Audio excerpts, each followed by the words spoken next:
Best of r/malicious compliance episode 28. Last year my wife and I got married. My parents and sister live halfway across world, but that didn't stop them from coming over to celebrate. Since neither my wife and I get to spend much time with them, we decided to rent a house for a couple of days in a nearby wine region. You know, hang out, drink some wine, eat some cheese and have some quality family time. It had been 3 years since we last saw them. A month or so before my parents and sister came over, I got an email from the owners of the vacation house saying that they had sold the property, but the new owners were going to continue to rent out the house and they were going to honor the booking, so not to worry. All good. 2 weeks later I got an email from the new owners saying the booking was still okay, but they were going over their records and said I still owed them $100 for the booking. I replied back with the receipt and booking confirmation that I was all paid up. Turns out the new owners unilaterally decided to increase the price of the accommodation, and I had to pay up. But they were gracious enough to say I could cancel at no cost, but they'd rather we'd keep the booking and pay that little extra. No cost for canceling the booking, you say? Within 5 minutes I had found another vacation house in the same region. There's literally dozens of them. I sent a quick email back to please cancel my booking and process the refund. We'd like you to keep the booking. Can we split the difference? No thanks. Please cancel the booking. If you keep the booking, we'll throw in a bottle of wine. No thanks. Please cancel the booking. Good thing the refund came back with days. Their reviews have been less than stellar on TripAdvisor. I wonder why. Thank you. Next. I think this fits, right? Anyway, when my father was a child, he could have easily been considered the epitome of Dennis the Menace. This is a little after the end of the boomer generation. My mother loves to call him a border boomer because he was born just 2 years after it ended, just because he hates being called a boomer. My grandfather was a very tall, slim man, who was typically a cool and collected man, so when my father got whooped with a belt or a switch, he usually deserved it. One day, my grandfather had asked my father to go downstairs and grab some laundry. My father was about 4 or 5 at the time. When he entered the laundry room, which is probably no more than 10x10, a large, furry, rodent-like animal scurried across the floor and behind the washing machine and dryer. This scared the hell out of my father, who ran back upstairs and started screaming about it to my grandfather. When he checked, he didn't see anything, so he whooped my father for lying so he wouldn't have to do chores. He told my father if he wasn't lying, he'd have to find a way to prove that it was as big and bad as he made it out to be. Cue malicious compliance.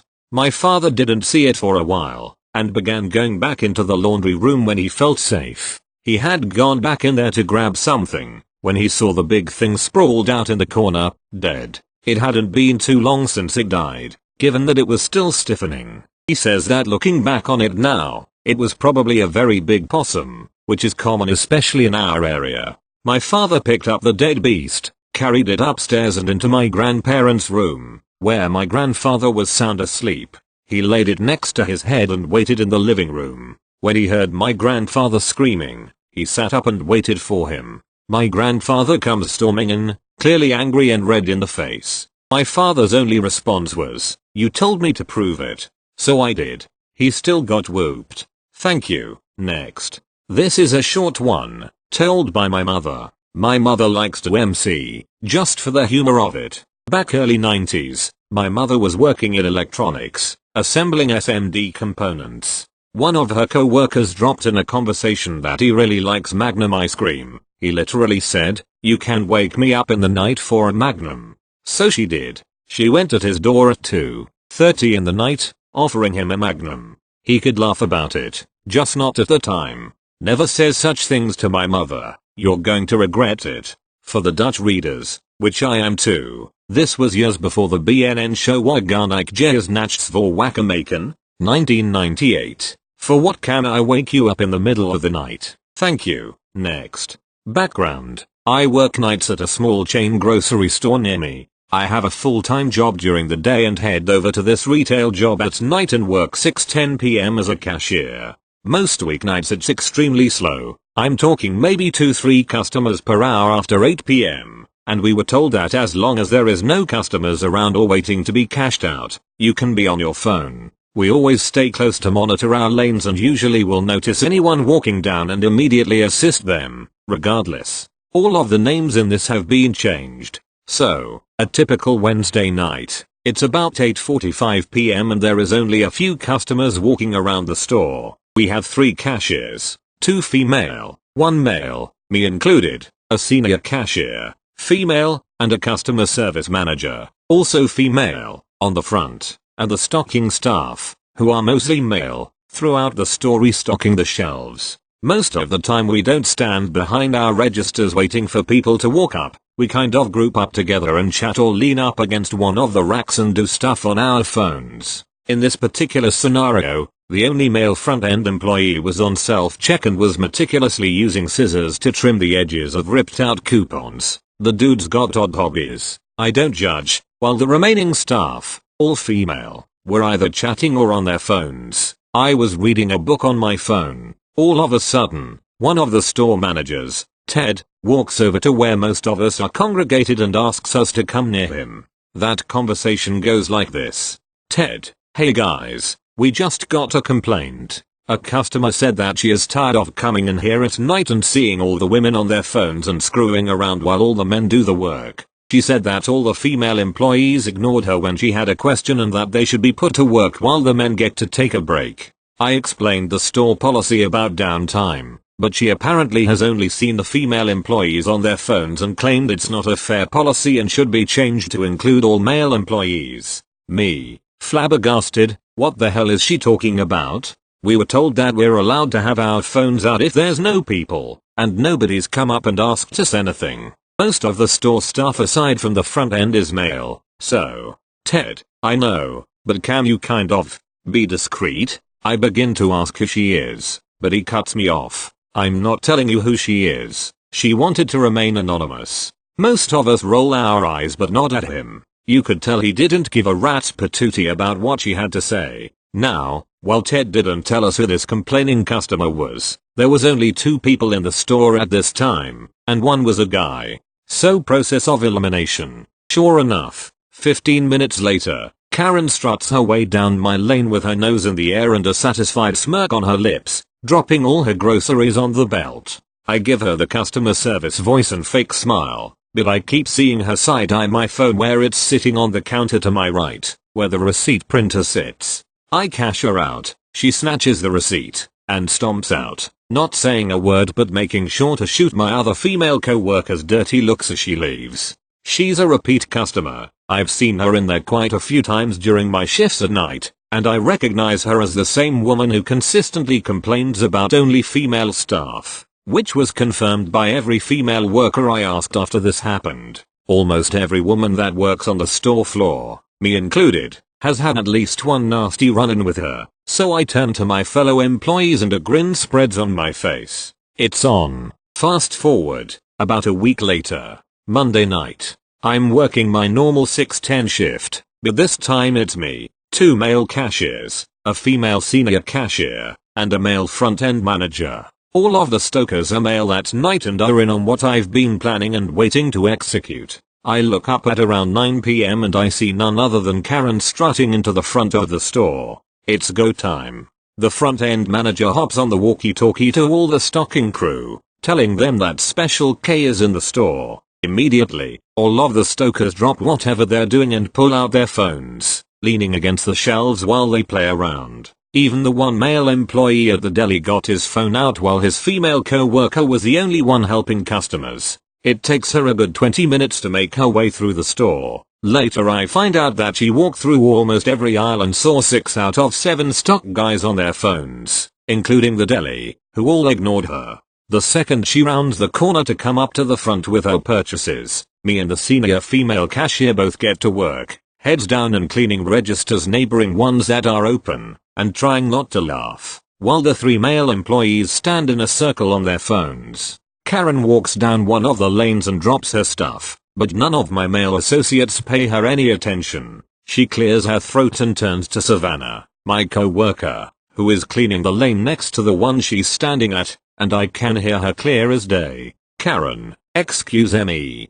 Can someone ring up my items? Savannah, in her most exaggerated customer service voice, I'm so sorry, miss. I'm cleaning like I'm supposed to. One of the guys is on that register. She points to the group of male employees, who all look up from their phones and blink at her. Eric, the brave one of the group and who just so happens to be on that register, just smiles at her and says, "I'll be right there, we're taking a much deserved break," and looks back down at his phone. This woman starts stammering and ranting about how this is unacceptable, that the men in this store have always been so helpful. She demands to see a manager, who also happens to be female that night and in on our plan. Nick, the customer service manager, tells her with a straight face that Emily is currently unloading one of the trucks in the back and can't leave the merchandise, but he'd be glad to provide her the customer service number if she would like to make a complaint. She accepts that and he hands her one of the business cards with the number on it.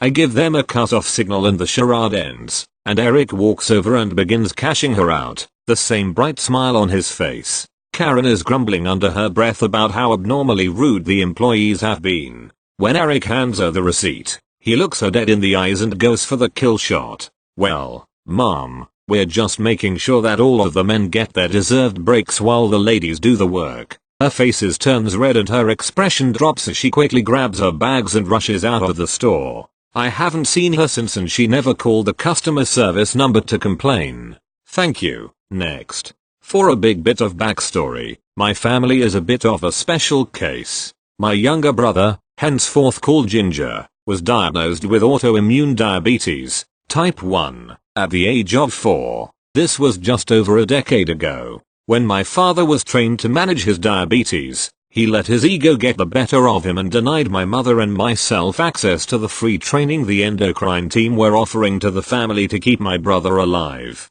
His mentality I think was a too many chefs in the kitchen approach, but I think in this case it was wrong. Fast forward to today, I live with my mother and he lives with my father. Most of us don't get along. Specifically anything to do with my father ends in a shitshow. Story for another sub. My brother came over to visit a few days ago. While he was here, my father sent me a number of messages. I'll spare you the uncut version and give you the finer points. He wanted me to remind my brother to take his insulin, bring my brother home by 10 AM Monday no matter what, not to bother him if my brother's diabetes is acting up, such as ketoacidosis, low glucose levels, etc. Mind you, I'm not trained to deal with his diabetes, so I trust that my brother's 14 years of having this condition has taught him what the correct course of action is for certain things. In addition, my father's old words, "His diabetes isn't your business," piss off still ring in my ears to this day, so naturally I decide to comply as maliciously as possible, while keeping my brother alive. My brother forgot to take his late night insulin on Saturday and Sunday, despite me reminding him.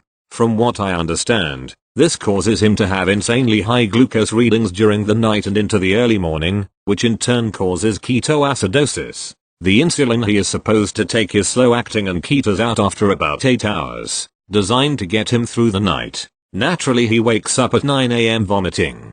Normally I'd contact my father for how to treat this, but seeing as I'm not to disturb him, I instead ask my brother what he needs me to do. Can you prepare a glass of lemonade and mix in a spoonful of sugar? Pro tip for anyone who has a diabetic relative. This is the very last thing you ever want to give a diabetic, especially for ketoacidosis. But alas, I gave him this, because hindsight is 20/20. He gets about halfway through it before he's spewing it back up. At this point, I have to get him in the car and back home to make the 10 AM drop-off time. So I get him in the car with a bath bag and head on over to my father's place. When I get there, Ginger is almost completely passed out. My father sees this, he met us at the driveway, and freaks out, starts screaming at me and calls an ambulance. When they arrive, I'm asked what he has had and what insulin he's taken. Paramedics are PM1 through 3. PM1, what did he have for dinner last night? Me, mashed potato, grilled lamb, and assorted vegetables. PM1, and how about his insulin? Me, I don't know. PM2, for him to be like this, he had to have missed a lot of his insulin. Do you know what the last amount of insulin he had was? Me, I don't know, I'm not sure. Is it like a pill he takes? PM2, a pill? Not for his diabetes. It would be a syringe or a pen. What insulins does he normally take? Me. You'll have to ask my father, he was trained about all this and refused to train me.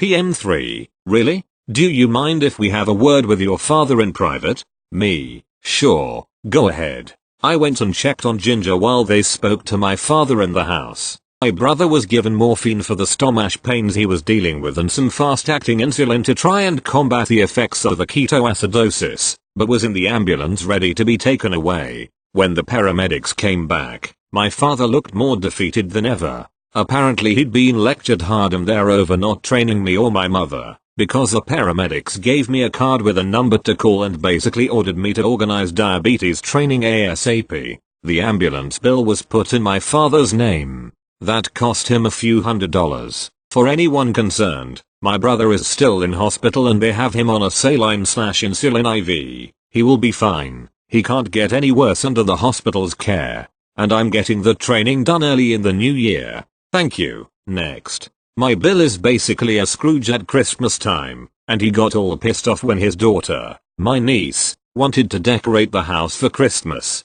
considering she lost her mother right before Thanksgiving last year. So I've been helping her set the tree up and decorate it. Well, on Thursday I tripped over the extension cord that was powering the tree, and Bill got all pissed off because it was too big for the little living room we have. He was right, but still, so we decided to move it. It is now outside with the rest of our lights, and he just came outside and what could he say? We never said we were going to put it away, he just wrongly assumed that we were going to. He just walked away and said something about the lights would need to replace next year and went back inside. I should also point out that when we started decorating his only instruction was don't go overboard, so we didn't. At least not inside. https://inga.com/a/oiv the picture of our MC. Thank you kind random stranger for the gold. Thank you. Next. I took a suit to the dry cleaners to get cleaned. It was just pants and jacket, 2 items. Normally it is $10 per item, so $20 for the 2 items. But when I got there I saw they had a special, 50% off if you get 3 items cleaned, making it $15 for 3 items. There was a dotty old lady serving. I pointed to the sign and said, "Can I have the $15 special? I'll even save you some effort and only make you dry clean these 2 items." She responded with 2 items are $20. The $15 special is only for 3 items. We argued for a minute or two. Eventually, I gave in and complied. I pulled out a used handkerchief from my pocket and gave it to her. "Here's my 3rd item. You can throw it in the bin after you've dry cleaned it." Crazily enough, she accepted that, took my $15, dry cleaned all 3 of my items, and binned my freshly cleaned hanky.